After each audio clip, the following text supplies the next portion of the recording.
ఉగ్రవాదులు గన్స్ తో కాల్పులు చేస్తుంటే సాధారణంగా ఎవరైనా ఏం చేస్తుంటారు? ఫస్ట్ ఆఫ్ ఆల్ అక్కడ నుంచి పారిపోతుంటారు, కుదరకపోతే ఎక్కడైనా దాక్కుంటారు. కానీ ఆస్ట్రేలియాలోని సిడ్నీ బ్యాండీ బీచ్ లో జరిగిన ఉగ్రదాడిలో తన ప్రాణాలను సైతం లెక్క చేయకుండా ఎదుర్కొన్నాడు అలీ అహ్మద్. ఓ ఉగ్రవాది గన్ తో కాల్పులకు తెగబడుతుంటే తెగువతో అతడి వైపే పరిగెత్తాడు. అతడి చేతిలోని గన్ని లాక్కున్నాడు, అదే గన్ని అతడిపై ఎక్కుపెట్టాడు. అంతే, అప్పటి వరకు విచ్చలవిడిగా కాల్పులు జరిపిన ఉగ్రవాది అహ్మద్ దెబ్బకు భయంతో పడుతూ లేస్తూ పారిపోతుండడం మనం గమనించవచ్చు. అయితే ఉగ్రదాడిలో పాల్గొన్న సాజిద్ అనే ఉగ్రవాదిది హైదరాబాదేనని పోలీసులు తేల్చారు.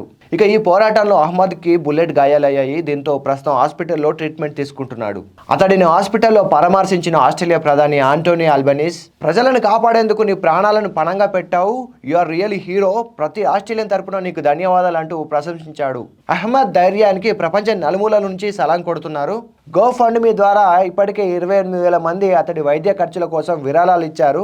$2 మిలియన్ పైగా నిధులు సమకూరినట్లు తెలుస్తోంది. మరి మీరేమంటారు? నిజమైన హీరోలు ఏ దేశంలో ఉన్నా వారు హీరోలే. ఉగ్రవాదులపై వీరోచితంగా పోరాడిన ఈ వీరుడికి మీరు కూడా సెల్యూట్ చేస్తారా? అయితే కమెంట్స్ లో తెలియజేయండి. ఈ రియల్ హీరో స్టోరీని మీ ఫ్రెండ్స్ అండ్ ఫ్యామిలీ మెంబర్స్ కి షేర్ చేయండి. ఇలాంటి స్టోరీస్ కోసం మా ఛానల్ ని సబ్స్క్రైబ్ చేయండి.